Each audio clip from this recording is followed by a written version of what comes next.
Before we dive into today's incredible story, do me a favor, hit that like button right now, smash that subscribe button, and drop a comment telling me where you're watching from. Seriously, whether you're in New York, Tokyo, London, or anywhere else on this planet, I want to know. July 1944. Northern France. A Tennessee soldier makes a suggestion during a group discussion. Everyone laughs. It sounds ridiculous, childish even. Saw teeth on the front of a tank? To cut through hedges? The men chuckle and dismiss it as hillbilly nonsense. But one sergeant doesn't laugh. Curtis Culin grabs a pencil. Within days, he'd create something that would be demonstrated to the most powerful generals in the Allied forces. Within weeks, it would be manufactured by the hundreds. And within a month, it would help break open Hitler's Atlantic Wall and send the German army reeling back toward Berlin in one of the most decisive operations of the entire war. The hedgerow cutter, or as it became known, the Rhino tank, represents one of the most critical battlefield innovations of World War II. Its significance cannot be overstated. By July 1944, 7 weeks after D-Day, the Allied invasion of Europe was in serious trouble. More than 1 million American, British, and Canadian troops had successfully landed on the beaches of Normandy, but they couldn't move. They were wedged into a bridgehead roughly 50 miles wide and 20 miles deep, hemorrhaging casualties at rates that rivaled World War I. Both sides had already suffered over 100,000 casualties. The Americans were losing tanks daily. Infantry advances were measured not in miles but in yards, sometimes feet. The problem was the bocage, the hedgerow country of Normandy. These weren't decorative garden hedges. They were centuries-old earthen fortifications, up to 15 feet high and 12 feet thick, with root systems like steel cables. The Germans had turned them into a defensive masterpiece. Every field became a killbox. Every hedge concealed machine gun nests and anti-tank weapons. Allied tanks that tried to climb over the hedgerows exposed their vulnerable undersides to German fire. Those that tried to go around were funneled into predetermined lanes of death. The strategic stakes were enormous. If the Allies couldn't break out of Normandy, the entire liberation of Europe was in jeopardy. Time was running out. Casualties were mounting. And America's tank advantage was being neutralized by ancient French farming walls. The hedgerow cutter solved this problem. It saved thousands of lives and helped win the war. June 6, 1944. D-Day. The largest amphibious invasion in human history storms the beaches of Normandy. Through a storm of steel and fire, over 156,000 Allied troops establish a foothold on Hitler's fortress Europe. The casualties are horrific. Over 10,000 Allied soldiers are killed, wounded, or missing on the first day alone. But they succeed. The beaches are secured. The world watches with held breath. This is it. The beginning of the end for Nazi Germany. The Allied war machine, unlimited industrial capacity, air supremacy, technological superiority, will now roll eastward like an unstoppable tide toward Berlin. At least, that's what everyone believes. But within days of pushing inland, the Allied advance grinds to a horrifying halt. The tanks that had been so crucial to securing the beachheads now found themselves in a landscape that seemed designed by the devil himself to destroy armor. The Normandy bocage. For centuries, since Roman times, Norman farmers had cleared rocks from their fields and used them to build low walls separating one property from another. Over the generations, dirt accumulated. Bushes grew. Trees took root.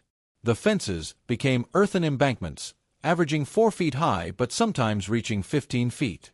Dense tangles of hawthorn, brambles, and trees with root systems like underground fortresses crowned these ancient walls.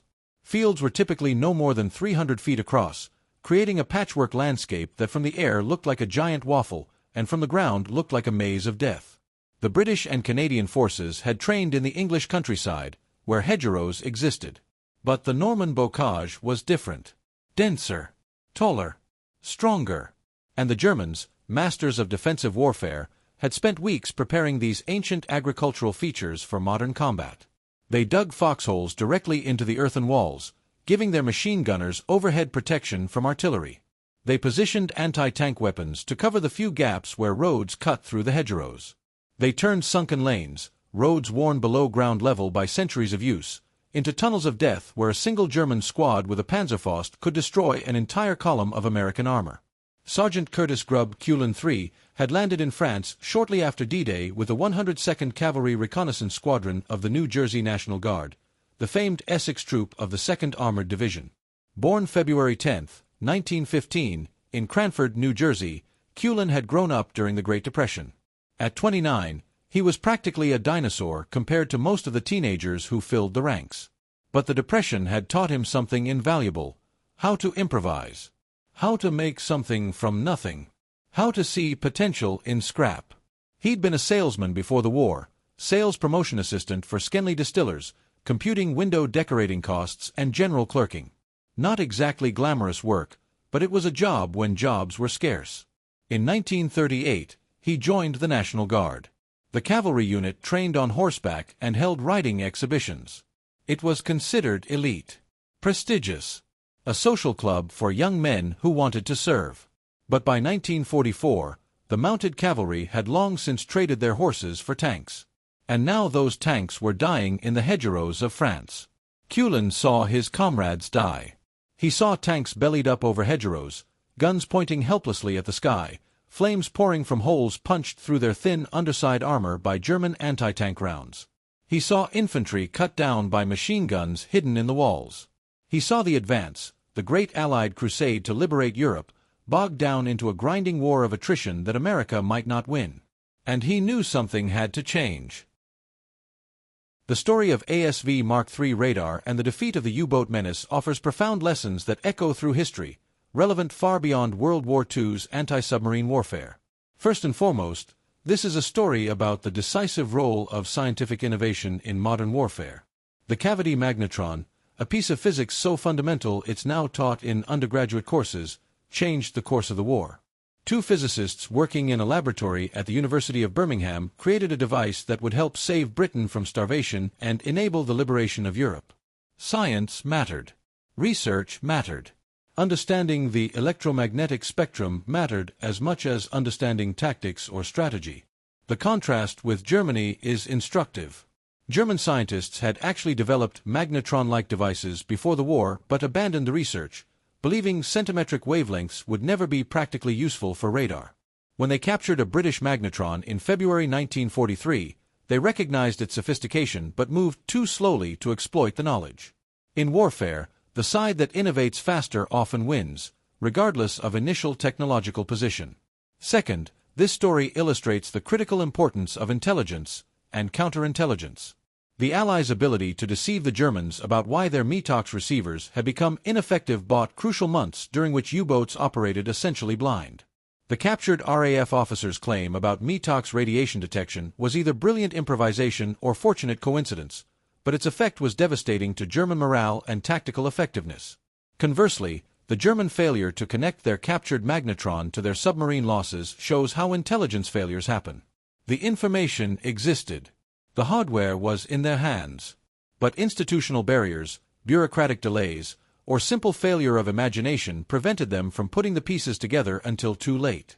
In modern military terms, this was a failure of all-source intelligence integration, different organizations knowing different pieces of the puzzle but not communicating effectively. Third, this is a story about the nature of technological competition in warfare. The radar versus search receiver battle exemplified what we now call an action-reaction cycle, or Red Queen race, both sides constantly innovating to counter the other's countermeasures. ASV Mark II led to METOX. METOX led to ASV Mark III. ASV Mark III led to Naxos. Naxos led to ASV Mark VI and VII. Neither side could stop innovating without losing. This cycle continues today in electronic warfare, cyber warfare, and stealth technology. Modern military forces invest billions in radar, infrared sensors, and satellites to detect threats, while adversaries invest billions in stealth, deception, and electronic countermeasures. The ASV versus METOX battle of 1943 established patterns that define military technology competition to this day. Fourth, consider the human dimension. Behind every technological innovation stand individual people making choices. John Randall and Harry Boot working late nights to perfect the magnetron. Squadron leader Humphrey de Verde Lee developing his searchlight system without official approval. Wing commander Wilfred Olton perfecting his attack techniques. The anonymous RAF officer who may have deliberately fed false information to German interrogators. Each of these individuals, through courage, persistence, and creativity, contributed to the outcome. On the German side, we see U-boat crews displaying remarkable bravery even after they knew the odds had turned against them. Commanders who continued patrolling even after friends and colleagues failed to return. Crews who remained at their posts even after repeated aircraft attacks. Engineers who frantically tried to develop Naxos and other countermeasures even as the U-boat force bled out. Courage existed on both sides. Technology determined who lived and who died. Fifth, this story reminds us that wars are often won or lost by unsexy, technical advantages that the public never sees or understands. ASV Mark III radar lacks the dramatic appeal of fighter aces, commando raids, or tank battles. Most people have never heard of it. Yet it arguably had more impact on the war's outcome than any single conventional military engagement. The Battle of the Atlantic wasn't decided by a climactic naval battle like Jutland or Midway. It was decided by cumulative technological and tactical advantages that made U-boat operations increasingly costly until they became unsustainable. Shipping statistics, production figures, and loss rates determined the outcome more than any individual act of heroism. Military historian Max Hastings records what happened next. During a discussion among tankers about how to overcome the bocage, a soldier described only as a Tennessee hillbilly named Roberts made his suggestion about saw teeth on tanks. The room erupted in laughter. It was absurd. Childish. The kind of thing a farmer might suggest, not a solution to modern armored warfare. How would saw teeth help a 30-ton tank push through centuries-old earthworks reinforced by root systems stronger than concrete? But Sergeant Curtis Culin didn't laugh. Instead, he grabbed a pencil and started sketching. While his comrades dismissed Robert's idea as hillbilly nonsense, Culin's Depression-era mind was already solving the engineering problem. Not saw teeth exactly, but tusks. Prongs. Steel teeth that wouldn't cut but would penetrate and grip, allowing the tank to plow through at ground level instead of climbing over. The raw materials were literally everywhere. The beaches of Normandy were still littered with thousands of German defensive obstacles, specifically Czech hedgehogs. These were simple but effective anti-tank barriers, 3 steel I-beams welded together in an X-shape, forming a giant jack. The Germans had scattered them across the invasion beaches to rip the bottoms out of landing craft. They'd failed. And now they were just scrap steel waiting to be repurposed. Culin had access to cutting torches and welding equipment. Within days, he'd salvaged sections of the German obstacles, cut them to length, and created a prototype. 4 angled steel prongs welded to the front hull of a Sherman tank, positioned to penetrate the hedgerow at ground level. The design was brilliantly simple. The prongs would bite into the earthen wall. As the tank drove forward, the prongs would hold the front end down, preventing the tank from climbing. The Sherman's weight and power would do the rest. The tank would blast straight through the hedgerow, its guns level, its belly protected, creating a gap large enough for infantry to follow. The first test was promising. The modified Sherman approached a hedgerow, engaged the obstacle, and plowed through, not over, but through, the ancient earthwork. The hedgerow exploded in a shower of dirt, roots, and debris. The tank emerged on the other side, combat-ready, in seconds. Word spread quickly through the 2nd Armored Division. On July 14, 1944, General Omar Bradley, commander of the U.S. First Army, visited the division. Major General Leonard Jarrow, commander of V Corps, telephoned Bradley early that morning asking if he could meet at the 2nd Division to see something remarkable. What Bradley saw would be described in his memoir, A Soldier's Story. Years later, General Dwight D. Eisenhower would recount the story in a 1964 television interview with Walter Cronkite on the 20th anniversary of D-Day. There was a little sergeant. His name was Culin, and he had an idea. And his idea was that we could fasten knives, great big steel knives, in front of these tanks, and as they came along they would cut off these banks right at ground level, they would go through on the level keel, would carry with themselves a little bit of camouflage for a while. And this idea was brought to the captain, to the major, to the colonel, and it got high enough that somebody did something about it, and that was General Bradley, and he did it very quickly. Bradley watched as Culin's prototype backed off and then charged toward a hedgerow at 10 miles per hour. The tusks bit into the wall. The earth erupted, and the Sherman burst through under a canopy of falling dirt and vegetation, its gun tracking, ready for combat. Bradley was stunned. He immediately grasped the significance. This wasn't just another interesting experiment. This was the solution that could unlock Operation Cobra. But there was a problem: time. The offensive was scheduled to begin in less than 2 weeks. How many could be manufactured by then? Bradley ordered Lieutenant Colonel John Medeiros of the Army Ordnance Department to make it happen. Every ordnance unit in 1st Army was put on round-the-clock production. Scrap metal came from the thousands of Czech hedgehogs still littering the Normandy beaches. German steel, intended to stop the invasion, would now spearhead the breakout. The devices were relatively simple to manufacture, but each one had to be custom-fitted and welded to the tank. Quality depended on the welder's skill and the steel quality. Some devices had 4 prongs, some had 5. Some prongs were straight, others angled. Various designs emerged: the classic Culin device, the Douglas cutter, distinguished by triangular plates at the ends for better penetration, and British versions called prongs. The manufacturing effort was extraordinary. Welders worked day and night. Arc welding equipment and crews were flown from England to France by air transport. Colonel Medeiros returned to the United Kingdom to arrange for tanks to be modified before being shipped across the Channel. The entire Allied logistics machine pivoted to support one sergeant's idea. Bradley ordered that the devices be kept top secret. He didn't want the Germans to know what was coming. No Rhino tanks were to be used until Operation Cobra kicked off. The modified tanks were hidden, camouflaged, and kept away from the front lines. By July 25th, the launch date for Operation Cobra, approximately 500 Culin hedgerow cutters had been manufactured and attached to American tanks. 3 out of every 5 tanks in 1st Army's initial assault were equipped with the device. Nearly 60% of 1st Army armor was now capable of blasting through the bocage without exposing vulnerable undersides. The Sherman tanks equipped with Culin's invention were nicknamed Rhino tanks because the welded steel tusks made them look like charging rhinoceroses. The names varied: rhinoceros, rhino, Culin cutter, hedgerow prongs, but the impact was the same. And Curtis Culin, ever the honest man, tried repeatedly to give credit to Roberts, the Tennessee soldier whose offhand comment had sparked the innovation. But in the chaos and publicity, Roberts' name was lost.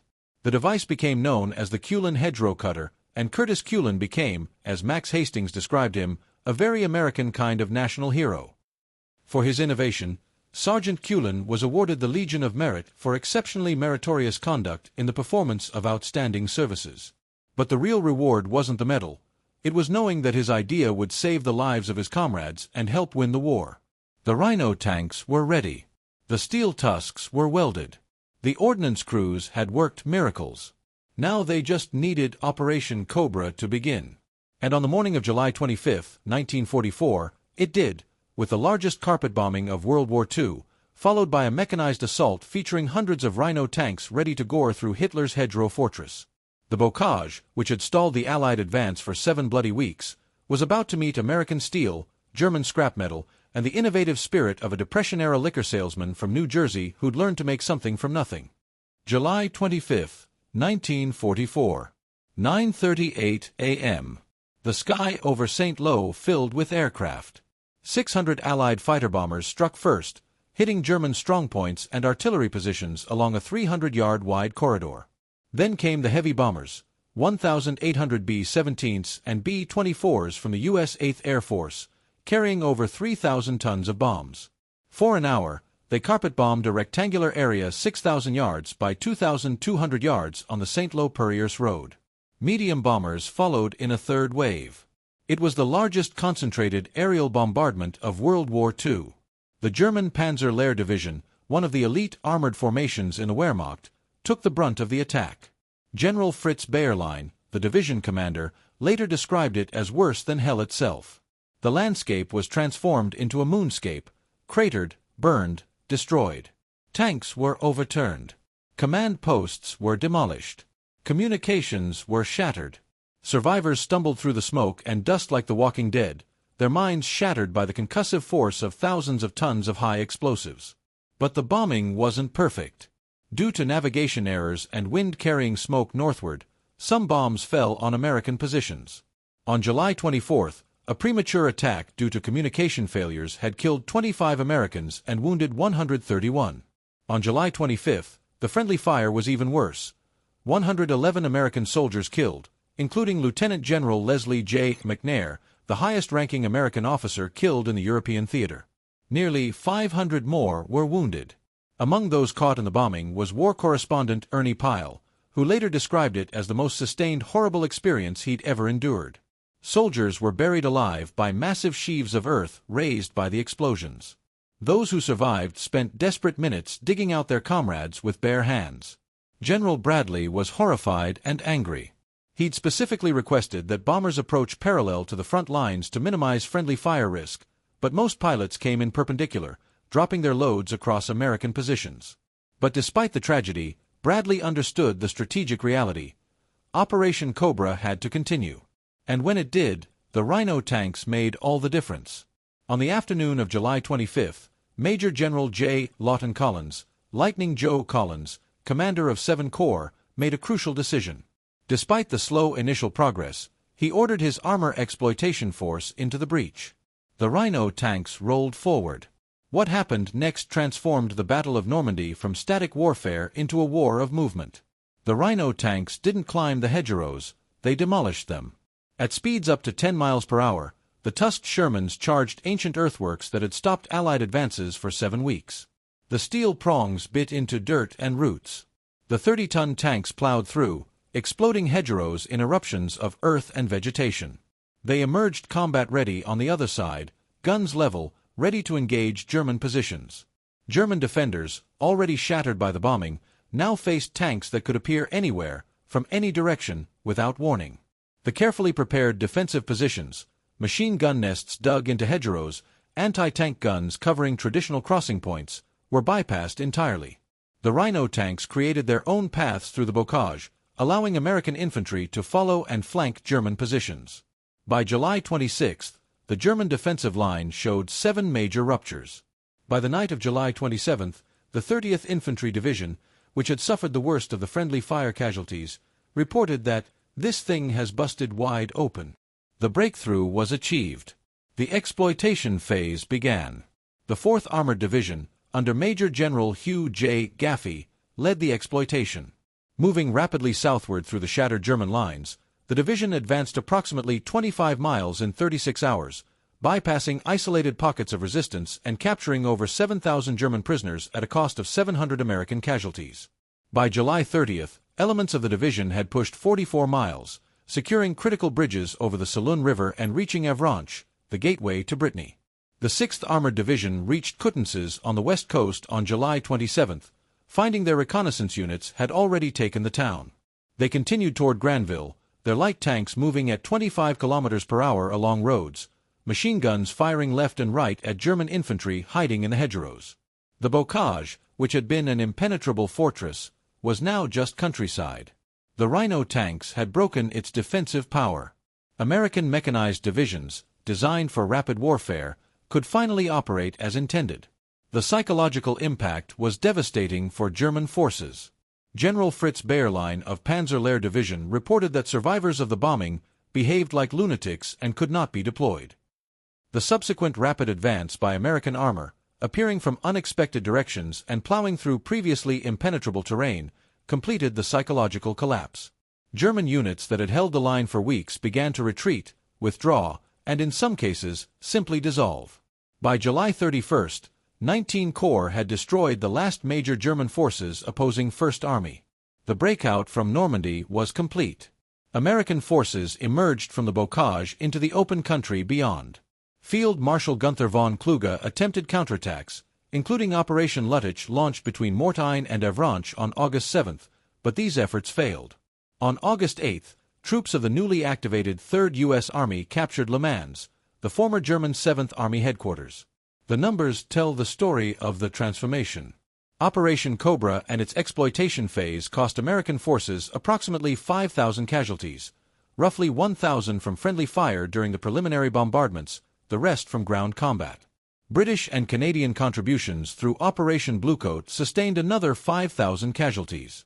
German losses were catastrophic. Tens of thousands killed, wounded, and missing, with over 50,000 prisoners captured by the end of July. Equipment losses were extensive. Germany lost over 2,000 tanks and assault guns during the Normandy campaign, many during the Cobra breakout and exploitation phases. More important than the numbers was the strategic transformation.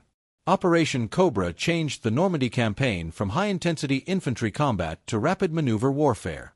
It led directly to the creation of the Falaise Pocket, the encirclement and destruction of German forces, and the collapse of the German strategic position in northwestern France. And the Rhino tanks were credited with being a key factor in that transformation.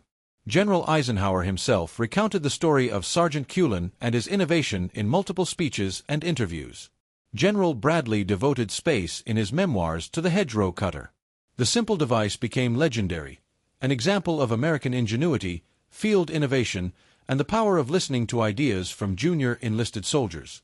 The British also adopted the technology. The Royal Electrical and Mechanical Engineers produced their version, called prongs, manufacturing 600 Mark I prongs for Sherman tanks, 1,000 Mark II prongs for Shermans and M10 tank destroyers, and 500 Mark III prongs for Cromwell tanks by August 1944. Some Churchill tanks were also equipped, though they weren't considered to need them as much due to their design. The story of Curtis Culin and the Rhino tank didn't end with Operation Cobra. It became one of the most celebrated examples of American military innovation, a story retold in countless books, documentaries, and military training courses. But the real legacy extends far beyond one man and one device. 4 months after his moment of fame, Curtis Culin's war took a tragic turn. In November 1944, during the brutal fighting in the Hurtgen Forest, a series of fierce battles in the dense woods along the German-Belgian border, Culin stepped on a landmine. The explosion destroyed his leg. He was medically evacuated and returned to the United States, where he underwent treatment and rehabilitation. The man who had saved thousands of tankers' lives by protecting their vehicles from German fire had been wounded not by enemy action in combat, but by a hidden mine in the forest floor. The irony was bitter. But Culin survived. After recovering, he married Bernice Enright in 1945. They settled in New York City, where Culin returned to his pre-war career, working as a salesman for Schenley Industries, the liquor distributor where he'd been employed before joining the National Guard. He lived quietly. He worked. He didn't seek publicity or fame. Curtis Grub Culin III, the man who'd helped break open Fortress Europe, spent his post-war years as a regular working man in Greenwich Village, Manhattan. He died on November 20, 1963, at the age of 48. He's buried in Westfield, New Jersey. His hometown of Cranford, New Jersey, never forgot him. In 1992, on Memorial Day, the town erected a memorial designed by local historian and history teacher Larry Furo on the Cranford Municipal Building lawn. A street was named Culin Drive in his honor. In 2001, Culin was posthumously honored as a member of the Cranford High School Alumni Recognition of Excellence Awards. The town ensures that local students learn about the Depression-era kid from Holly Street who changed World War II with a welder's torch and some German scrap metal. The U.S. Army also honored his memory. A maintenance facility at Fort Knox, Kentucky, the home of American armor, was named after him, ensuring that generations of tankers would learn about the sergeant who'd revolutionized armored warfare in the hedgerows of Normandy. But perhaps the most important legacy isn't the memorials or the stories. It's the lessons about innovation, leadership, and the nature of warfare itself. Lesson 1. Listen to your junior personnel. The Rhino tank innovation began with a joke from a Tennessee hillbilly that everyone laughed at. Everyone except one sergeant who recognized potential where others saw stupidity. In military organizations, indeed, in any hierarchical organization, there's a tendency to assume that rank equals wisdom, that solutions flow from the top down. The Culin hedgerow cutter proves otherwise. Curtis Culin was a 29-year-old sergeant. He wasn't a general. He wasn't a tank designer. He wasn't a military engineer. He was a liquor salesman who joined the National Guard and found himself driving tanks in France. But he had 3 things that mattered more than rank. He understood the problem intimately because he lived it daily. He had a Depression-era mindset that saw potential in scrap, and he had the initiative to act on an idea instead of dismissing it. The genius of the American military system in World War II, exemplified by leaders like Bradley, was the willingness to recognize and amplify good ideas regardless of their source. When Bradley saw Culin's device, he didn't ask about the inventor's rank or credentials. He asked, "Does it work?" And when the answer was yes, he immediately mobilized the entire logistical system to manufacture it in quantity. This bottom-up innovation culture gave America a critical advantage. While German military culture often stifled initiative from junior ranks, American culture encouraged it. The result was an army that could adapt, improvise, and solve problems faster than its adversaries. Lesson 2. Sometimes the best solution is the simple one. The Rhino tank wasn't sophisticated. It wasn't elegant. It was literally scraps of German steel cut up and welded to the front of a tank. No advanced engineering. No complex mechanisms. No technological breakthrough. Just tusks that bit into dirt. Military planners had been seeking complex solutions, specialized vehicles, elaborate explosive placement techniques, coordinated engineer operations. Meanwhile, the answer was sitting on the beaches waiting to be repurposed, enemy scrap metal that could be adapted with basic welding. There's a lesson here about overthinking problems. Sometimes the best solutions aren't the most complicated ones. Sometimes they're the ideas that sound so simple they seem stupid, until you actually try them and discover they work perfectly. The simplicity also meant the Rhino device could be manufactured quickly, fitted easily, required no special training to use, and could be adapted to various tank models. Complex solutions might have been marginally better, but they would have taken months to develop, test, and deploy. Culin's simple solution was ready in less than 2 weeks. Lesson 3. Preparation doesn't eliminate the unexpected. Operation Overlord was the most meticulously planned military operation in history up to that point. Every aspect had been considered, war-gamed, and prepared for. Specialized equipment had been developed: Hobart's funnies, amphibious tanks, bridge layers, flamethrower tanks. Thousands of intelligence reports had been analyzed. Terrain had been studied. And yet, nobody had fully anticipated the defensive power of the Normandy bocage.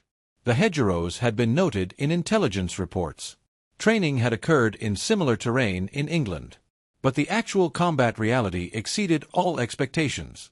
The ancient earthworks proved far more formidable than anticipated, and the German defensive use of them was brilliant. This is a fundamental truth of warfare and of complex operations in general. Preparation is essential, but you can't anticipate everything. When the unexpected occurs, as it always does, the ability to adapt becomes more important than the perfection of the original plan. The Rhino tank exemplifies successful adaptation under pressure. Lesson 4. Credit where credit is due. Curtis Culin tried repeatedly to give credit to Roberts, the Tennessee soldier whose comment had sparked his innovation. But in the chaos of war and publicity, Roberts' name was lost to history. We don't know Roberts' first name. We don't know his unit. We don't know what happened to him. He became a footnote, remembered only as a Tennessee hillbilly in military histories. This is unfortunate but common. Innovation rarely comes from a single individual. It emerges from discussions, collaborations, and the synthesis of multiple ideas. Roberts made the initial suggestion. Culin recognized its potential and developed it. Bradley authorized mass production. Countless welders and ordnance workers manufactured the devices. Tankers used them in combat. Who deserves credit? The honest answer is, all of them. Innovation is collaborative. Culin understood this and tried to share credit, demonstrating the kind of humility and honesty that marks true leadership. The fact that his name became attached to the device doesn't diminish Roberts' contribution. It just reflects the reality that history often simplifies complex stories. Lesson 5. The human element wins wars. The Allies had superior numbers, superior industry, superior air power, superior logistics. And yet they were stalemated in the hedgerows for 7 weeks. Technology and resources matter, but they don't guarantee victory. What breaks stalemates and wins wars is human ingenuity, courage, and adaptability. Curtis Culin didn't have special training in tank design. He didn't have advanced degrees in engineering. He had a problem that was killing his friends: the willingness to think creatively, and the courage to try something that others dismissed as stupid. That human element, the ability to see possibilities where others see limitations, is what transformed the strategic situation in Normandy. Modern militaries study the Rhino tank story not because the specific device remains relevant, but because the principles it embodies are timeless. Encourage initiative. Listen to all ranks. Reward problem-solving. Rapidly test and deploy good ideas. Adapt faster than your enemy. These principles don't require billion-dollar budgets. They require leadership that values innovation over protocol. Today, we face different challenges than Curtis Culin faced in 1944. But the fundamental dynamics remain the same. Complex problems often have simple solutions that nobody sees because they're looking for sophisticated answers. Hierarchical organizations often miss good ideas because they come from unexpected sources. Adaptation matters more than preparation. In business, in technology, in any field where innovation matters, the lessons of the Rhino tank apply. The best idea in the room might come from the newest employee, not the CEO. The solution to your biggest problem might be sitting in your junk pile, waiting to be repurposed. The answer that everyone laughs at might be the answer that changes everything. Curtis Culin proved that one person with a good idea, some initiative, and a willingness to look foolish can change the course of history. He proved that rank and credentials matter less than results. He proved that the American ideal, that any citizen can contribute something extraordinary, isn't just propaganda. It's real. There's a beautiful irony to Curtis Culin's story.